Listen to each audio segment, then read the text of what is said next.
धन्यवाद या सविस्तर विश्लेषणासाठी। आणि यानंतर जाऊयात अक्षय भाटकर आपले प्रतिनिधी आपल्याला अधिक अपडेट देतील। अक्षय, काय अपडेट्स आहेत सुनावणी संदर्भात? सुनावणी संदर्भात आपल्याला भारती मॅडम ज्या प्रकारे आपल्याला सांगत होत्या की सगळ्यात महत्त्वाची अपडेट हीच आहे, जरांगे पाटील यांनी ज्या अटी शर्ती दिलेल्या होत्या त्या पाळल्या नाहीत, हे सगळ्यात मोठं वक्तव्य हे राज्य सरकारकडून करण्यात आलेलं आहे आणि तेच सगळ्यात महत्त्वाचं आपल्याला दिसतंय।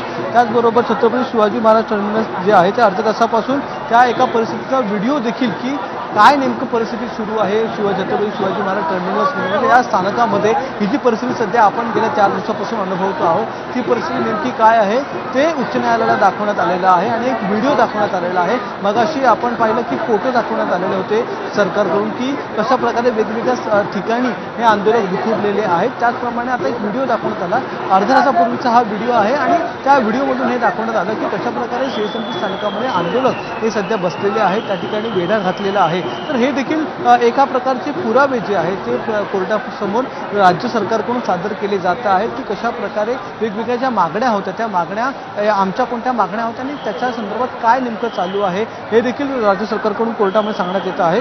आणि त्याचबरोबर आणखीन एक अपडेट आले ते म्हणजे महिला पत्रकारांवर देखील आंदोलनकर्त्यांनी जी वागणूक केली, काल आपण पाहिलं होतं एक वरिष्ठ महिला पत्रकार आहे त्यांच्याबरोबर देखील गैरवर्तन झालेलं होतं आणि त्या संदर्भात देखील राज्य सरकारने याचिकाकर्त्यांनी जी आहे ती माहिती दिलेली आहे उच्च न्यायालयाला की एका महिला पत्रकाराबरोबर देखील गैरवर्तन झालं। त्या महिला पत्रकाराने मग जरांगे पाटील यांना या संदर्भात तक्रार केलेली होती। सगळ्याच पत्रकारांनी मिळून आझाद मैदानातल्या जरांगे पाटील यांना तक्रार केलेली होती, मात्र ती तक्रार करून देखील नंतर काही झालं नाही। जरांगे पाटील यांनी असं म्हटलं होतं की ही जी मुलं आहेत ती सगळी गावाखेड्यातली मुलं आहेत, त्यामुळे 7 दिवस आमच्यासाठी हा त्रास सहन करून घ्या असं उत्तर जरांगे पाटील यांचं होतं। त्यामुळे टीव्ही जर्नलिस्ट असोसिएशन जे आहे त्यांनी देखील एक पत्र जरांगे पाटील यांना दिलेलं आहे। गेल्या काही दिवसांपासून काही प्रमाणामध्ये काही लोक जे आहेत ते त्रास देत आहेत प्रसार माध्यमातल्या लोकांना, त्या संदर्भात हे पत्र देण्यात आलेलं होतं आणि तोच उल्लेख आता याचिकाकर्त्यांकडून हायकोर्टात करण्यात आलेला आहे। आणि हायकोर्टामध्ये जसं की मगाशी म्हटलं की कोणकोणत्या अटी पाळल्या गेलेल्या नाहीत याचं देखील हायकोर्टामध्ये सांगण्यात आलेलं आहे,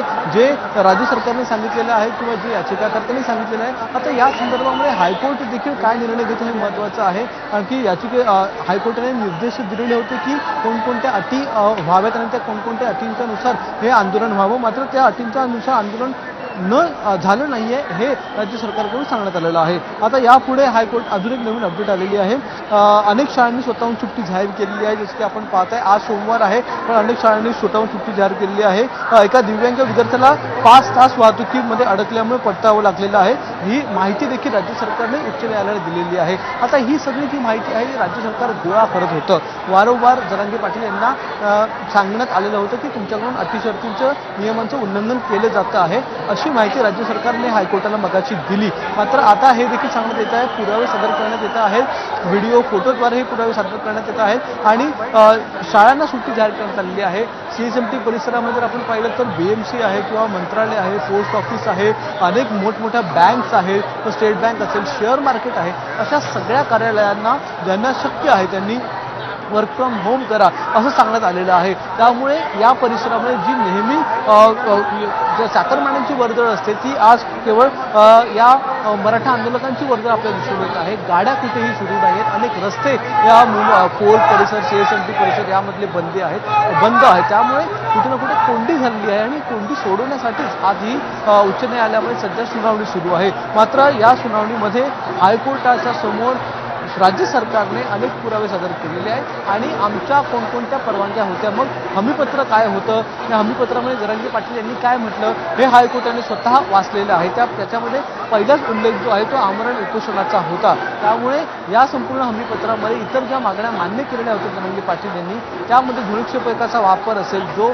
मोडण्यात आलेला आहे, आझाद मैदानामध्ये जे आंदोलन होतं ते आझाद मैदानाच्या बाहेर पडलेलं आहे, केवळ 5,000 लोकांना एंट्री होती किंवा त्या ठिकाणी उभं राहण्यास परवानगी होती, तो देखील नियम मोडण्यात आलेला आहे। तर या सगळ्या नियम जे मोडलेले आहे त्याची माहिती ही हायकोर्टाद्वारे देण्यात आलेली आहे। आता दुसरं गुणरत्न सदावर्ते बोलतात हायकोर्टामध्ये आरक्षण राजकारणामुळे हे सगळं सुरू आहे, आंदोलनात थेट राजकीय हस्तक्षेप झालेला आहे आणि शरद पवार यांची राष्ट्रवादी आणि उद्धव ठाकरे यांचा पक्ष आंदोलन करताना ट्रकने सामान पुरवतोय. तर एक माहिती जी आहे ती देण्यात आलेली आहे गुणरत्न सदावर्ते यांच्याकडून. हायकोर्टाला ही माहिती देण्यात आलेली आहे की हे जे आंदोलन आहे ते हे जे आंदोलन आहे ते एका प्रकारे कुठे ना कुठे काही राजकीय पक्षांकडून चालवलं जातं आहे. त्यामध्ये त्यांनी नाव घेतलेलं आहे शरद पवारांच्या राष्ट्रवादीचं आणि उद्धव ठाकरे यांच्या ठाकरेंच्या शिवसेनेचं. कशा प्रकारे ट्रकने सामान पुरवलं जाते, कशा प्रकारे त्यांना रसद पुरवली जाते हे गुणरत्न सदावर्ते यांच्याकडून सांगण्यात येते, दाखवण्यात येते हायकोर्टाला. आणि त्याच्यावरून आता हायकोर्ट नेमकं काय निर्णय घेतं हे महत्त्वाचं ठरणार आहे. कारण की या आरक्षणाच्या एकूणच विषयामध्ये राजकारण होतं हे आपल्याला आधीपासून माहिती आहे. मग ठाकरे गटाचे नेते असतील किंवा मवियाचे नेते असतील ते महायुतीवर आरोप करतात, महायुतीचे नेते आहेत ते मवियावर आरोप करतात. तर म्हणजे दोन्ही पक्ष जे आहेत, दोन्ही युती जी आहेत त्या सत्तेमध्ये बराच काळ होत्या. मात्र हा आरक्षणाचा प्रश्न सुटला गेलेला नाही आहे. आणि शेवटी आज उपोषण करायची वेळ किंवा आंदोलन करायची वेळ पुन्हा एकदा मराठा समाजावर आलेली आहे. मग मराठा समाज पुन्हा एकदा मुंबईमध्ये दाखल झालेला आहे. त्यामुळे यामध्ये राजकारण होतं हे तर निश्चित आहे. मात्र कोण करतंय तर गुणरत्न सदावर्ते यांनी दोघांचं नाव घेतलेलं आहे. एक तर ठाकरेंची शिवसेना म्हणजे उद्धव ठाकरे आणि राष्ट्रवादी यामध्ये आंदोलन करताना मदत करतात, रसद पुरवत आहेत असं त्यांच्याकडून सांगण्यात येते. एक प्रकारे हा जर आपण ही संपूर्ण सुनवाई जर आपण सुनावणी जर आपण बघितली तर त्या सुनावणीच्या शेवटी काय नेमकं होणार आहे हे महत्त्वाचं ठरणार आहे. कारण की आज हायकोर्टाने हे आदेश दिलेले होते की नियमांमध्ये बसवून आंदोलनाला परवानगी द्या. मग हायकोर्टाची जी परवानगी होती त्या हायकोर्टाच्या परवानगीनुसार पोलिसांनी काही नियम बनवले, काही अटी बनवल्या होत्या आणि त्यानंतर जरांगे पाटील यांना परवानगी दिलेली होती. मग आता ज्यावेळी हायकोर्टाने निर्देश दिलेले होते त्याच्यानंतर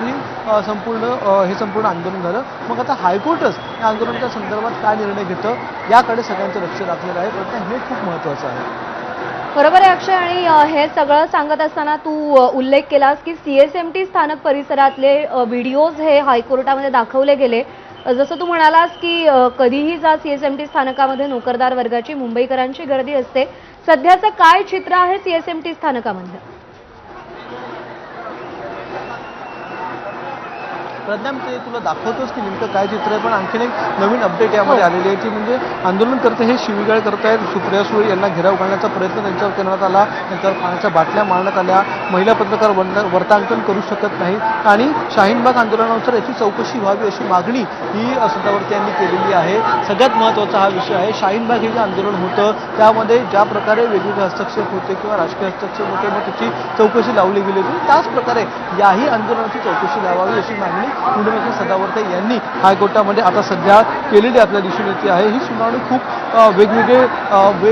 खूपच वळण घेते आहे. कारण की वेगवेगळ्या आंदोलनांचे दाखले त्यामध्ये दिले गेलेले आहेत. मग किसान आंदोलन जे झालं ते देखील खूप मोठं आंदोलन झालं होतं दिल्लीमध्ये. शाहीनबाग आंदोलन झालं ते देखील खूप मोठं झालेलं होतं. मुंबईमध्ये देखील याचे पडसाद उमटलेले होते. आणि आता जर आपण पाहिलं तर त्या सगळ्या आंदोलनांचा इथे एक प्रकारे उदाहरण घेण्यात येते आणि त्याच्या संदर्भातच चौकशी व्हावी. या आंदोलनामध्ये कोणी मदत केली किंवा हे आंदोलन कोणापासून प्रेरित झालेलं आहे याची चौकशी व्हावी अशी मागणी गुणरत्न सदावर्ते यांनी हायकोर्टामध्ये केलेली आहे. आता तू जो प्रश्न विचारस की आताची काय परिस्थिती आहे तर आता मी सध्या CSMT स्थानकामध्येच आहे आणि या स्थानकामध्ये आता देखील मोठ्या प्रमाणात आंदोलनकर्ते जे आहेत ते दाखल झालेले आहेत आणि आता देखील मोठ्या प्रमाणात इथे वादन सुरू आहे. मग डफली असेल किंवा हलगी असेल त्या हलगीच्या तालावर इथे ठेका धरला जातोय. एका बाजूला आपण पाहिलं तर भारत मातेचा झेंडा आहे म्हणजे भारताचा आपला राष्ट्रीय ध्वज आहे. त्याच्या बाजूला छत्रपती शिवाजी महाराज देखील त्यांचा देखील ध्वज आहे. आणि संपूर्ण या CSMT स्थानकामध्ये आंदोलक जे आहेत मराठा आंदोलक ते कुठे ना कुठे बसलेले आहेत, विश्रांती घेत आहेत, थांबलेले आहेत, घोषणा देत आहेत, नाचतायत, व्यक्त करतायत. रोष असेल आनंद असेल तो व्यक्त करतायत. म्हणजे त्यांच्या जेवणाची व्यवस्था करण्यात आलेली आहे. आणि अशा सगळ्या प्रकारे जे आंदोलक आहेत ते कुठे ना कुठे CSMT स्थानकामध्ये बसलेले आपल्याला दिसून येत आहेत. आणि याच संदर्भातला व्हिडिओ हा हायकोर्टामध्ये दाखवण्यात आला आणि सध्याची CSMT स्थानकातली काय परिस्थिती आहे हे देखील दाखवण्यात आलं. आणि हे मुख्यतः राज्य सरकारकडून दाखवण्यात आलं. याचिकाकर्ते म्हणून एमी फाउंडेशन जे आहे, जे गुणरत्न सदावर्ते यांची फाउंडेशन आहे, त्या एमी फाउंडेशनची जी याचिकाकर्ते म्हणून गुणरत्न सदावर्ते हे आपली बाजू मांडतात. तर त्यांच्याकडून हे व्हिडिओ दाखवण्यात आले नाहीत हे देखील इतकं महत्त्वाचं आहे.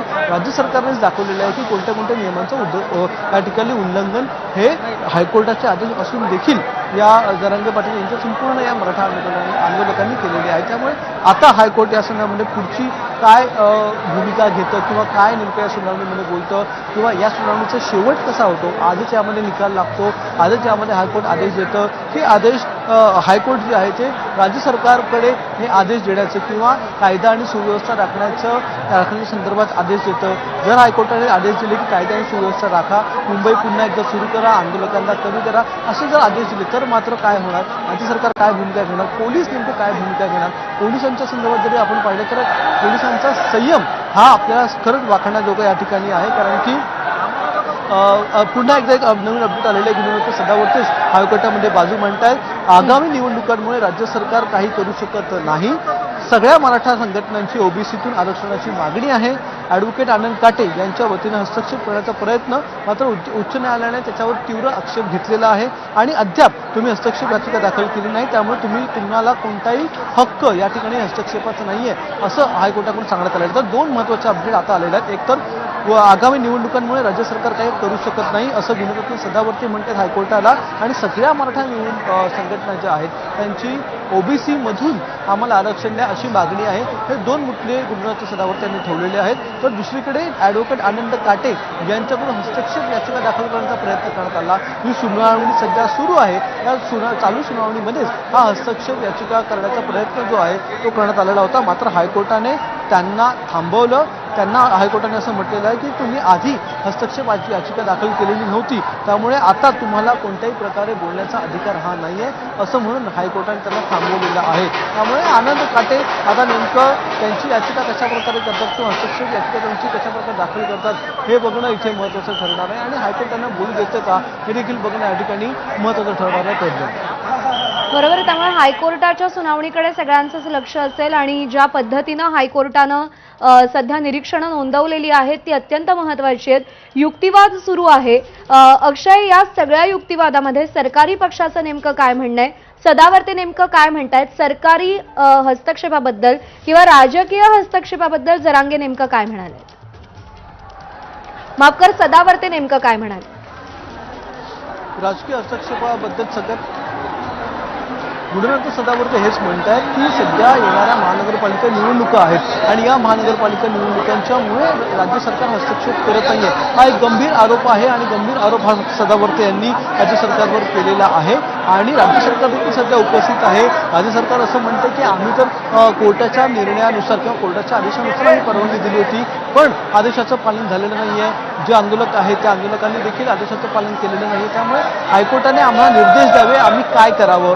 हायकोर्टाने त्याच्यावर उलट हे दिलेलं आहे की तुम्ही ते ठरवा, आम्ही तर आधी ऑलरेडी आदेश दिलेले होते. अशा प्रकारे सध्या एकूणच परिस्थिती ही हायकोर्टामध्ये आहे, सध्या सुरू आहे आणि या सुनावणीमुळे सध्या संपूर्ण महाराष्ट्राचं लक्ष या सुनावणीकडे लागलेलं आहे की नेमकं या सुनावणीमध्ये नेमकं काय होतं हे आपल्याला बघावं लागेल. प्रज्ञा, या सगळ्यामध्ये कोर्टानं नेमकं काय म्हटलंय, कोर्टाची काय भूमिका आहे.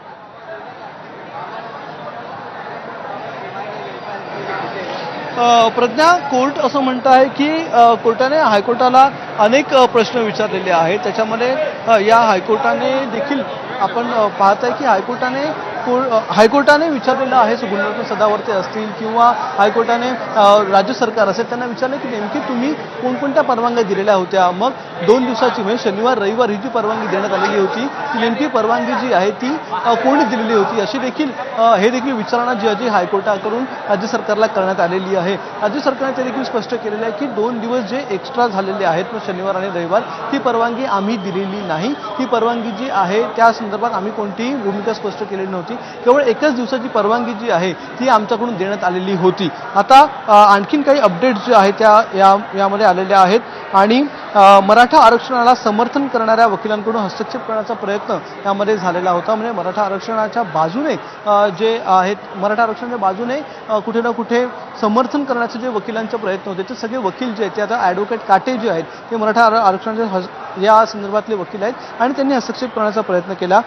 मात्र आरक्षण देण्यात आलेलं आहे. उच्च न्यायालयाने हे स्पष्ट केलेलं आहे की आधीच आरक्षण देण्यात आलेलं आहे, तुम्हाला ते आरक्षण हवं आहे की नाही हे देखील उच्च न्यायालयाने विचारलेलं आहे. मात्र वकिलाला त्यामध्ये उत्तर देता आलेलं नाहीये. आपल्याला माहिती आहे जेव्हा ज्यावेळी एकनाथ शिंदे हे मुख्यमंत्री होते त्यावेळी एकनाथ शिंदे मुख्यमंत्री असताना 10% आरक्षण हे देण्यात आलेलं होतं आणि ते आरक्षणाच्या संदर्भात हायकोर्ट आता विचारत आहे की जे वकील आहेत मराठा आरक्षणाच्या बाजूने जे बाजू मांडत आहेत त्या वकिलांना हायकोर्ट विचारत आहे की तुम्हाला जे आरक्षण दिलेलं आहे ते तुम्हाला मान्य आहे की नाही. या संदर्भात आता त्यांची जी बाजू आहे वकिलांची जी बाजू आहे ती वकील मांडणार आहेत. नेमकं या संपूर्ण म्हणजे CSMT परिसरामध्ये देखील मोठ्या प्रमाणामध्ये इथे मराठा आंदोलक आहेत ते आणि कुठे ना कुठे ते आवेशाने बोलतात. बरोबर आहे अक्षय. त्यामुळे गेल्या 4 दिवसामध्ये जी परिस्थिती निर्माण झालेली आहे त्या संदर्भात सध्या हायकोर्टामध्ये सुनावणी सुरू आहे. अक्षय, तू सोबत राहा.